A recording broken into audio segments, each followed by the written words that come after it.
Thank you very much for inviting me to speak today, and I guess what I'm going to talk about now is an extension of the HyNet project, and it's the motion component.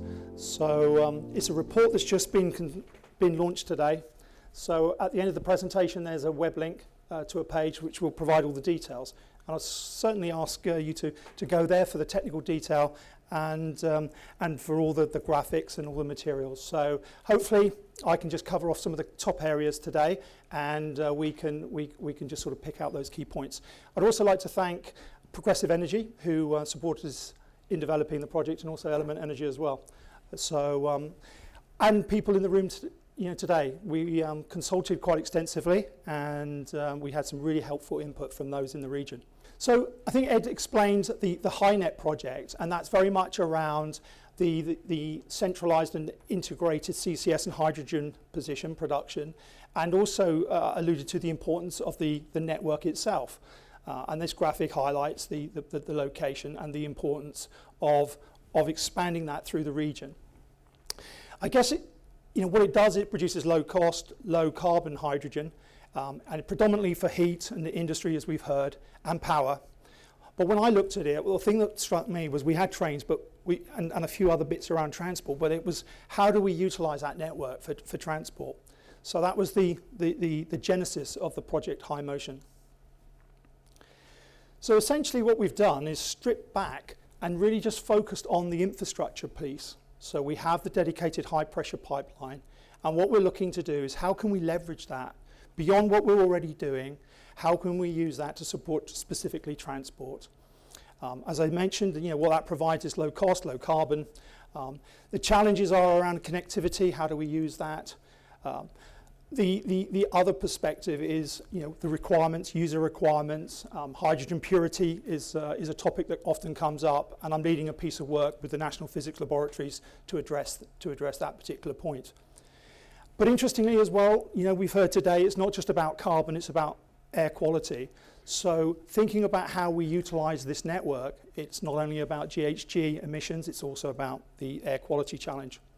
So a lot to think about. The goals were essentially set up around a couple of key points. One was to build on the existing cost and emission evidence base. So we really wanted to add to what had already been done, to build upon that, to utilize expertise in modeling and develop future scenarios for vehicles and refueling infrastructure. It's really about understanding how big is this opportunity, what does it look like in practical terms.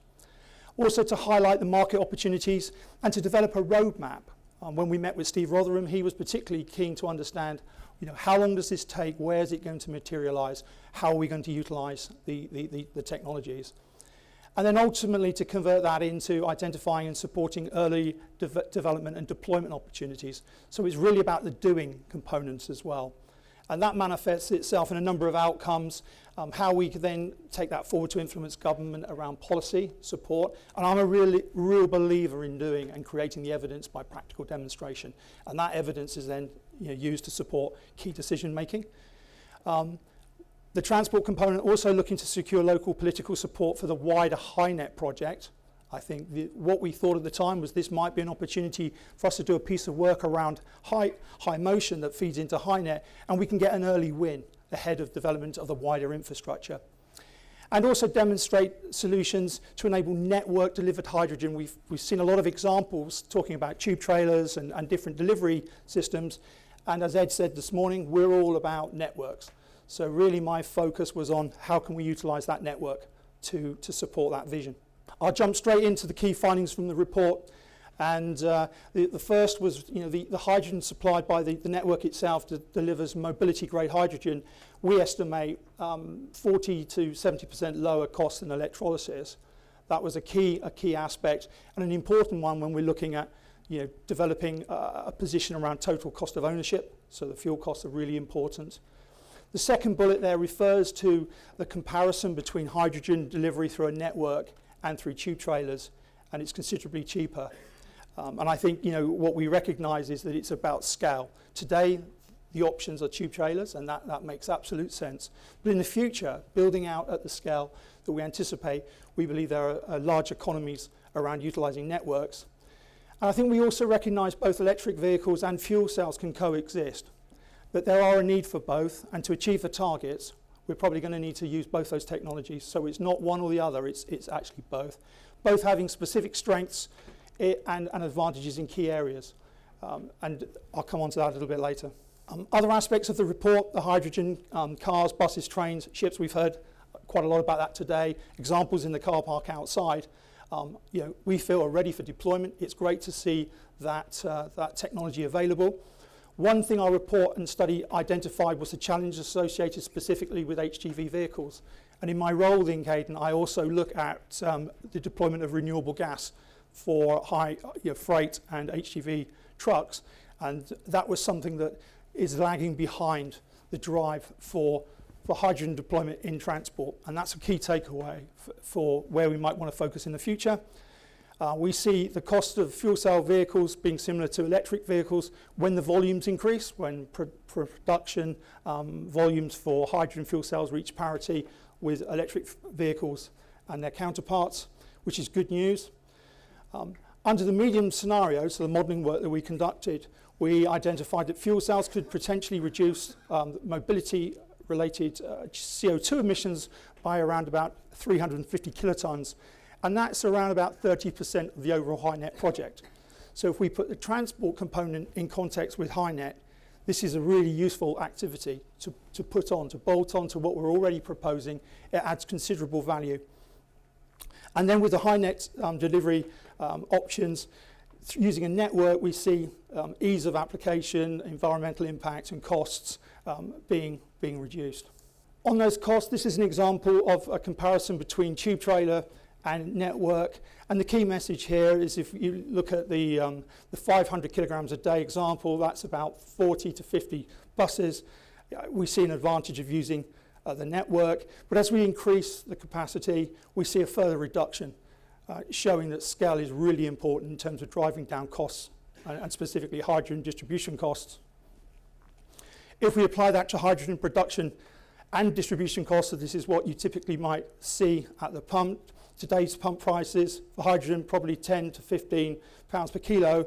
That's the on-site electrolysis option. As we move through to methods of production like off-site electrolysis connected directly to renewable energy, we see a further advantage.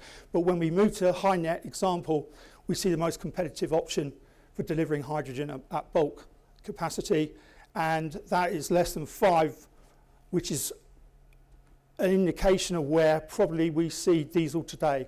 So it's cost competitive at today's prices. We also looked at some modelling work, looking at spatial distribution of infrastructure. That's been mentioned earlier. And what we see, an overlay of the network, the positioning of truck depots and petrol stations, strategic locations relative to distribution infrastructure, motorway networks, etc., the depot bases. And the key takeaway from this graphic is that for the scenario that's created here, where we look at the high and the low, we're looking at about 8 to 15 filling stations to satisfy that network demand, which, given the work I'm doing with renewable gas, is actually quite achievable. That's a realistic objective and something to drive for.